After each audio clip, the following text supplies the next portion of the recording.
로또는 잘 안 맞으니까 로또입니다.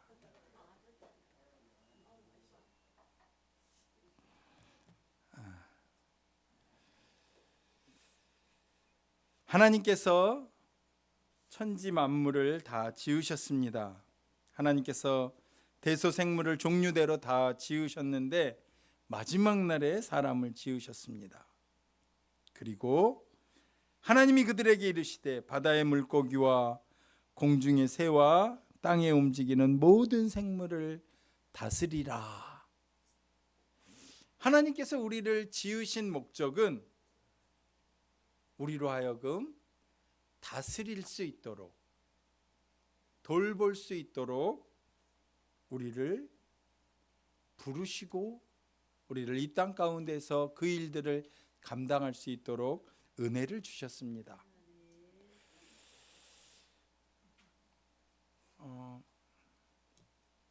설 명절 잘 보내셨죠? 네. 자녀들 세배도 받으시고 또 세배를 하기도 하고 뭐 이렇게들 다들 하셨을 거예요. 저는 이제 삼형제니까 또 조카들이 있으니까 조카들이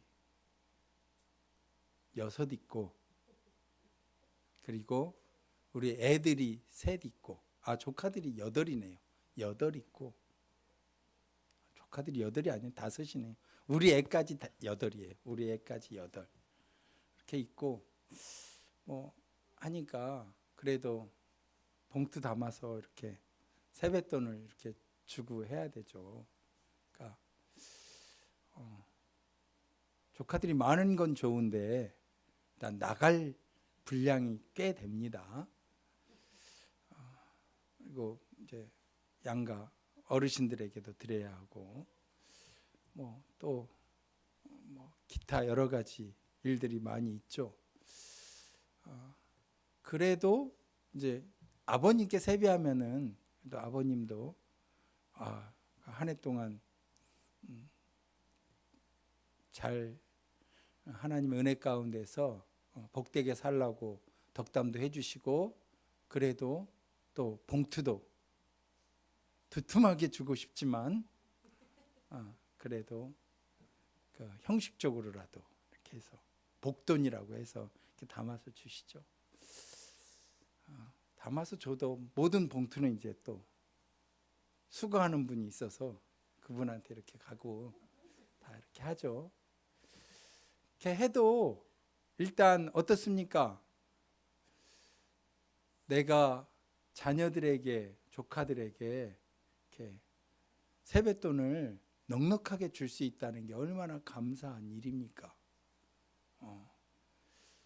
사랑하는 우리 식구들에게 내가 힘드니까 못 줘 하고 뭐 10,000원짜리 한 장 봉투에 담아 주는 것보다는 그래도 좀 색깔 있는 걸로 해서 한 장 주면은 섭섭하고 2장 주면 더 좋고 뭐 이렇잖아요. 마음이 그렇지 않습니까? 여러분들은 어떠십니까? 여러분들은 나는 받기만 하고 내가 주는 것보다 받는 게 훨씬 더 많아서 넉넉하고 풍성한 한가위 설날이었습니까? 우리가 다스린다는 것, 그것은 왕 노릇하는 것입니다. 그리고 왕이 할 수 있는 일들, 그것은 뭡니까? 왕으로서 사람들에게 넉넉하게 너는 저쪽 자은의 그 풍성한 땅에서 잘 살 수 있게 자은의 도지사가 되라. 이렇게 한다거나 아니면은 그동안 수고했으니까 너한테 그냥 돈을 넉넉하고 풍성하게 너한테 주겠다. 이렇게 말 한마디로 그 사람에게 무엇인가를 베푸는 것, 그것이 왕의 특권 아니겠습니까? 우리가 다스리는 사람이 된다는 것, 바로 그것은 하나님께서 우리를 그런 자리에 있게 하시겠다는 말씀입니다. 그런데 목사님, 하나님께서 우리를 다스리라고 말씀하시면서 왜 우리를 다스릴 수 있는 권세도 그리고 물질도 우리에게 주시지 않았습니까? 라고 우리는 반문을 합니다. 여러분, 우리가 다스리는 것은 영적인 권세를 가지고 하나님의 자녀의 삶을 사는 것이고, 하나님께서 우리에게 맡겨주신 왕과 제사장 역할을 하는 것입니다. 특별히 우리가 다스리는 것 가운데 가장 중요한 것 하나는 우리는 죄를 다스리는 사람들입니다. 죄를 다스린다는 것은 뭡니까? 죄는 우리가 감히 거역할 수 없을 만큼 강력합니다. 죄의 유혹을 어찌 우리가 거절할 수 있겠습니까? 사람들이 흔히 범하는 죄 가운데 하나는 돈이 주는 유혹, 그리고 사람이 주는 유혹들, 권세가 주는 유혹들, 이런 것들이 우리로 하여금 죄 지을 수밖에 없는 상황과 형편을 만들어 갑니다. 그런데 하나님은 우리를 하나님의 자녀로 삼으시고 죄가 죄인 것을 알게 하시고, 죄의 유혹이 우리 가운데 올 때 내가 결코 죄의 유혹에 넘어가지 않도록 하나님 나를 지켜주시옵소서, 그렇게 나 자신을 지키게 하는 것입니다.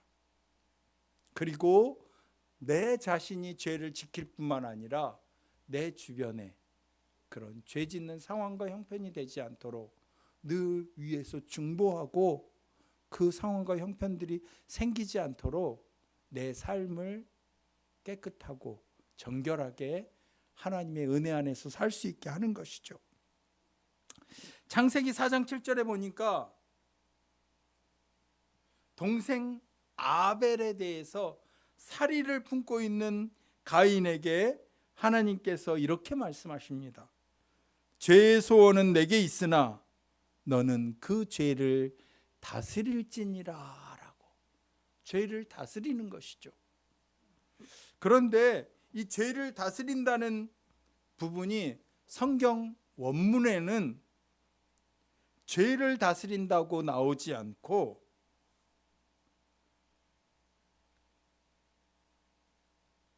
너를 다스리라, 너는 그를 다스리라, 그렇게 나옵니다. 너는 그를 다스리라. 그는 누구겠습니까? 가인에게 말씀하시는 것이고, 그를 다스리라는 말은 아벨을 다스리라, 이런 말씀입니다. 그런데 이 다스린다는 말의 궁극적인 의미는 바로 생육하고 번성하여 땅에 충만하라, 땅을 정복하라, 다스리라, 이렇게 말씀하시는 것과 함께 비추어서 그저 내 마음대로 너는 이곳, 너는 저곳 이렇게 하는 것이 아니라 잘 돌본다는 의미가 이 다스린다에 들어있는 것입니다. 그래서 창세기 4장 7절을 다시 살펴보면은 너는 아벨을 잘 돌봐라, 이런 의미입니다. 도대체 왜 이런 이야기가 나왔을까? 보니까 그 당시에 지금도 그런 경우들이 많이 있지만 우리나라도 그렇고 고대 근동 지역에서는 장자 원칙을 그 가정에서 삼았습니다. 장자가 모든 재산권의 주권자가 되는 것이죠. 그래서 가인은 뭘 했습니까? 가인은 그 집안의 모든 땅의 책임자, 농사 짓는 사람들이었습니다. 그리고 아벨은 땅이 없어서 형이 농사 짓는데 같이 좀 도와주는 그런 일들을 하지 않고, 그것도 하지 않고, 아마 가인이 야 너는 뭐 이거 상관없어, 내가 주는 거나 먹어, 이렇게 얘기했는지 그냥 옆에서 다른 데 흔히 자라는 풀 있는 곳에 가서 양을 치는 일을 했었습니다. 그런데 이것이 잘 협력이 됐으면 좋았을 텐데 하나님께서 말씀하실 정도였으니 가인이 아벨을 잘 돕지 않았다는, 잘 보살피지 않았다는 거예요. 그래서 야, 너 네 것으로 만족하고 네 것만 가지고 혼자서 잘 살려고 하는 것보다 네 동생도 좀 돌봐라. 네 책임을 좀 잘, 네 책임감 있게 네 삶을 잘 살아라라고 말씀하시는 겁니다.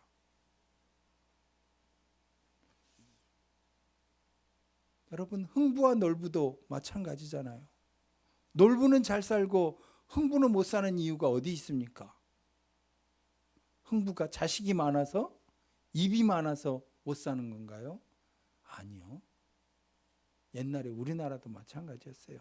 장남한테만 다 재산을 주니까 흥부가 없는 거예요. 그러니까 가서 아이고 형님 제발 나한테도 먹을 것 좀 나눠주세요 라고 할 수밖에 없는 거죠. 그러면은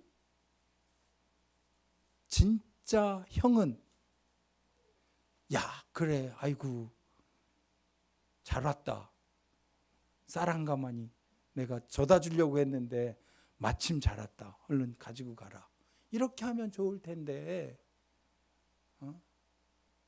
놀부의 심정하고 똑같이 그 형수도 아니 왜 와가지고 쌀을 달라고 하냐고 그냥 주걱으로 뺨을 때리는 것 아니겠습니까?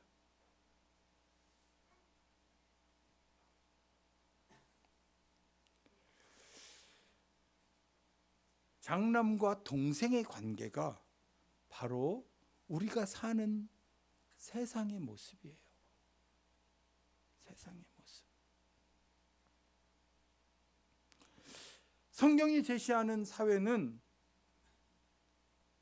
바로 이런 상황들 가운데서 야, 네가 하나님의 자녀고 하나님의 복을 받는 사람이라면은 그 복으로 다스리는 삶을 살아라. 어떻게?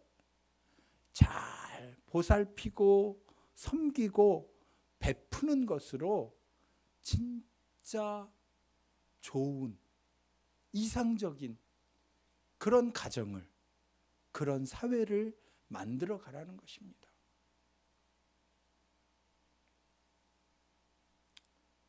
창세기 4장 9절에 계속해서 보니까 가인은 아벨을 살해한 후에 내 아우가 어디 있느냐 묻는 하나님께 하나님 내가 내 아우를 지키는 자입니까? 왜 나한테 내 아우를 묻습니까? 아니 4장 7절에 바로 하나님께서 야 제발 네 동생 좀 돌봐라, 네 동생 좀 지켜라 그렇게 말씀하셨는데 금방 9절에서 아니 하나님 내가 내 아우를 지키는 자입니까? 나 먹고 살기도 바빠 죽겠는데 왜 나한테 내 동생까지 챙기라고 합니까? 그렇게 말하는 거예요.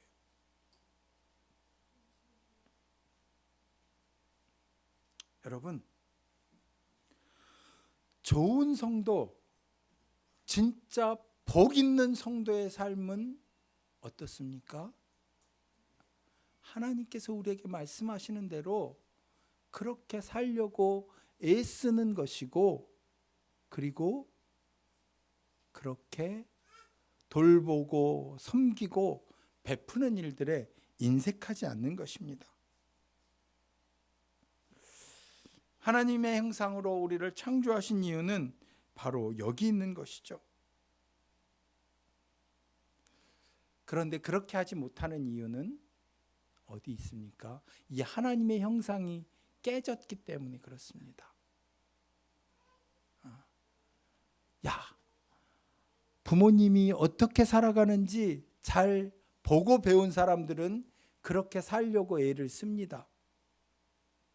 그런데 그렇게 살지 못하는 이유는 세상살이를 하다 보니까 부모님만 보고 살던 삶이 회사에서 상사도 보고 내 옆에 직원들도 보고 경쟁회사도 보고 뭐 이렇게 하다 보니까 우리 아버지처럼만 살면은 내가 못 살 것 같은 거예요.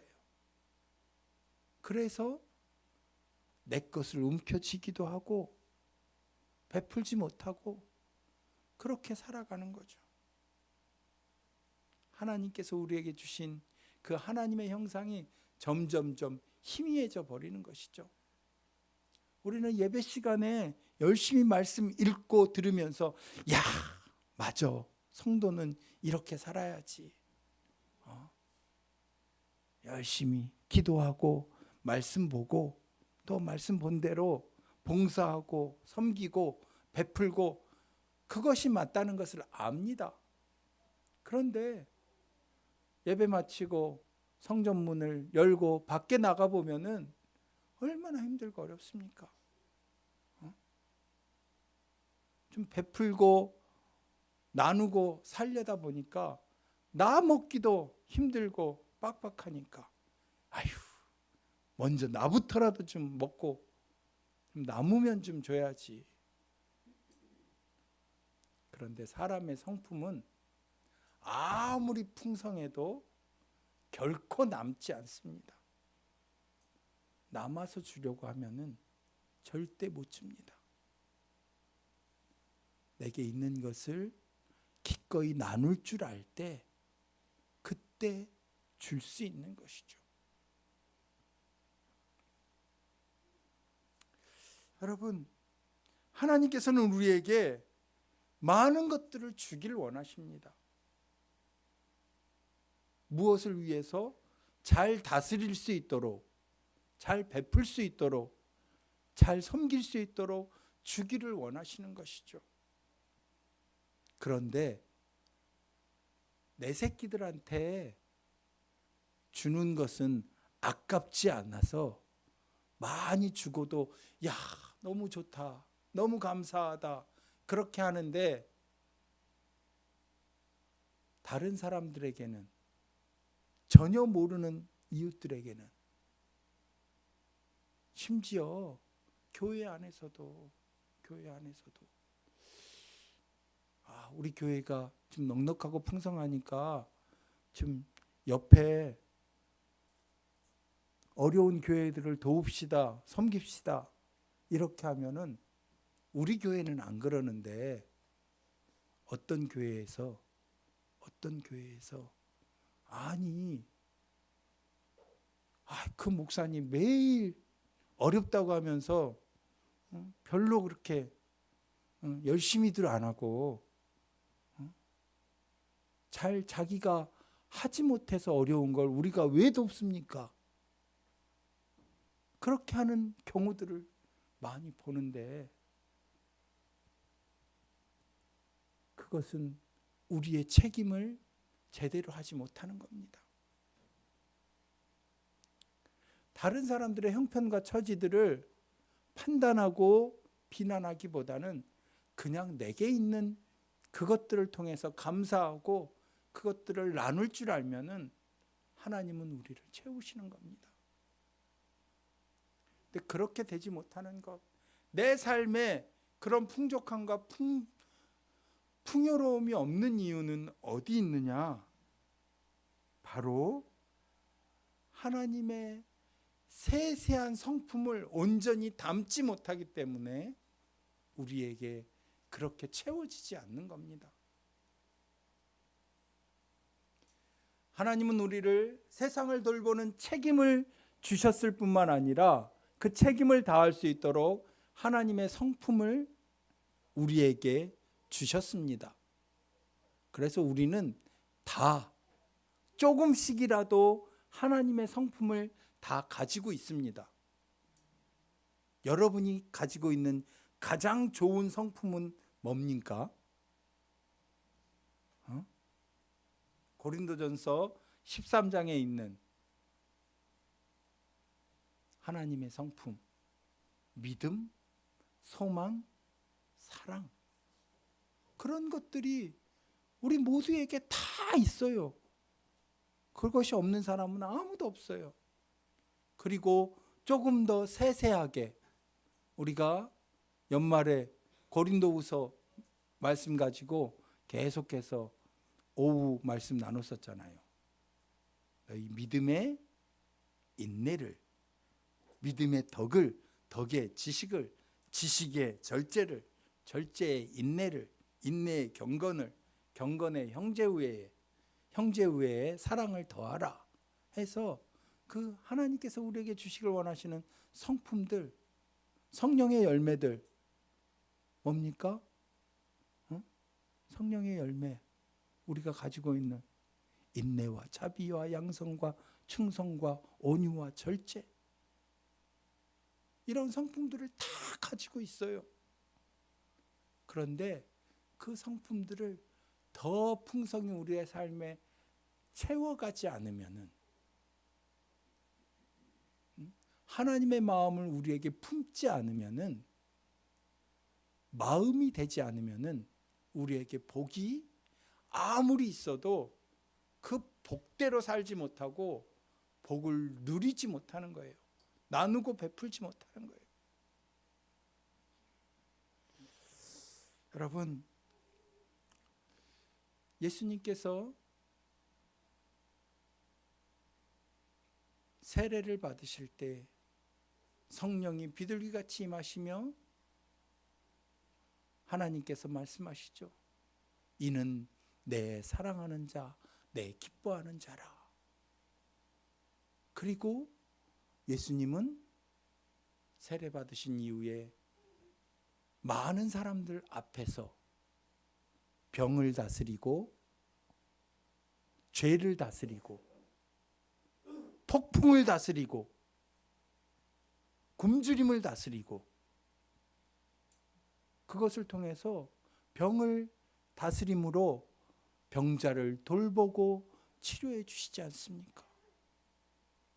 5,000명이나 되는 사람들을 다 배불리 먹이심으로, 굶주림을 다스리심으로 그들의 어려운 형편과 처지들을 섬겨주시지 않습니까?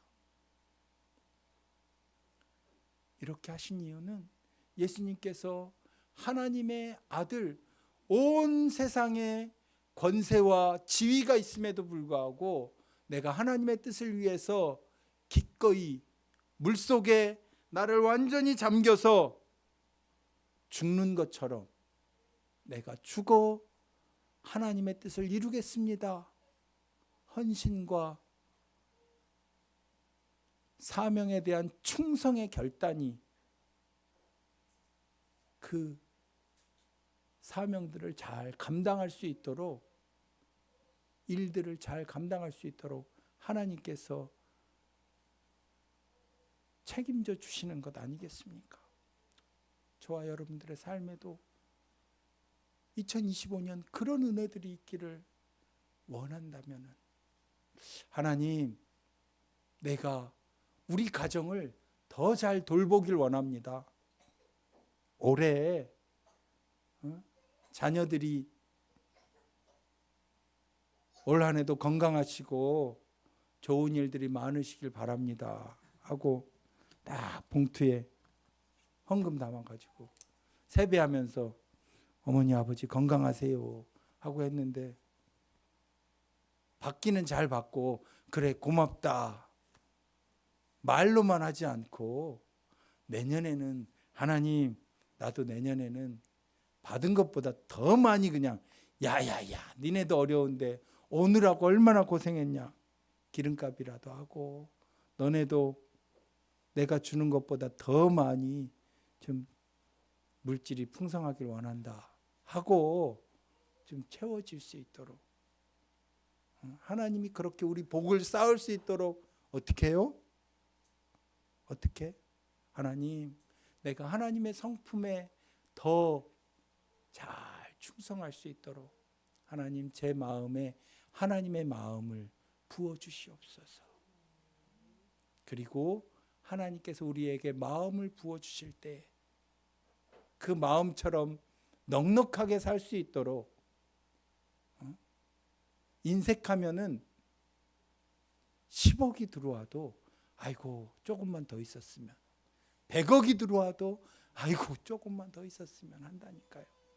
그런데 그렇지 않고 하나님의 성품으로 우리를 채우면은 1000만 원이 있어도 100만 원이 있어도 하나님, 나보다 더 가난하고 어려운 사람들을 위해서 섬기고 돕겠습니다. 내 사랑하는 자녀들을 위해서 더 열심히 하나님 앞에 기도하고 하나님의 복을 흘려보내겠습니다. 그 마음으로 우리 2025년을 더 복되게 살아갑시다. 그리고 2025년 여러분들을 통해서 가정이 더 잘 다스려지고, 우리를 통해서 교회가 더 잘 섬기고 베푸는 교회가 되고, 그리고 우리 모두를 통해서 하나님의 역사가 더 풍성해지는 그런 축복이 있기를 주님의 이름으로 간곡히 축복을 드립니다. 기도합니다. 하나님 아버지, 땅이 혼돈하고 공허하며 흑암이 깊음 위에 있다고 하셨는데, 오늘날 많은 사람들의 영적 상태가 이와 같습니다. 그러니 말씀과 성령을 통해 새로운 피조물이 되어 다스리는 권세를 우리에게 주셨음에도 불구하고 그 다스림으로 가정을, 또 이웃을, 교회를 섬기고 봉사하는 삶을 살지 못했음을 주님 고백합니다. 하나님, 다시 한번 우리에게 은혜를 회복시켜 주셔서 주님을 닮게 하여 주시옵소서. 주님을 닮음으로 하나님의 성품이 우리로 다스리는 자, 왕노릇하는 자 되게 하여 주시고, 그 위에 반드시 겸손의 겉옷을 입게 하셔서 봉사하는 삶을 살게 하여 주시옵소서. 우리가 말씀을 전함으로 섬기게 하시고, 예수님께서 병을 고침으로 섬겼던 것처럼, 귀신을 쫓아내므로 섬겼던 것처럼, 아버지, 우리의 삶이 그렇게 하나님의 선한 일들을 위하여 온전한 섬김의 삶을 살게 하여 주시옵소서. 사랑의 하나님, 특별히 우리 사랑하는 성도들 모두가 다 자기가 각자 맡은 자리에서 이웃과 세상을 돌보는 책임을 잘 감당할 수 있도록, 가인처럼 돌봄을 거부하거나 회피하지 않도록 은혜 주시고, 예수님처럼 약자들을 사랑하며 하나님께서 지으신 세상을 귀히 여기며 살아갈 수 있도록 하나님의 청지기로서 더 충실한 삶을 사는 우리 모두의 2025년이 될 수 있도록 은혜 베풀어 주시옵소서. 복 주시고 우리를 섬기며 다스리게 하시는 예수 그리스도의 이름으로 기도드립니다. 아멘.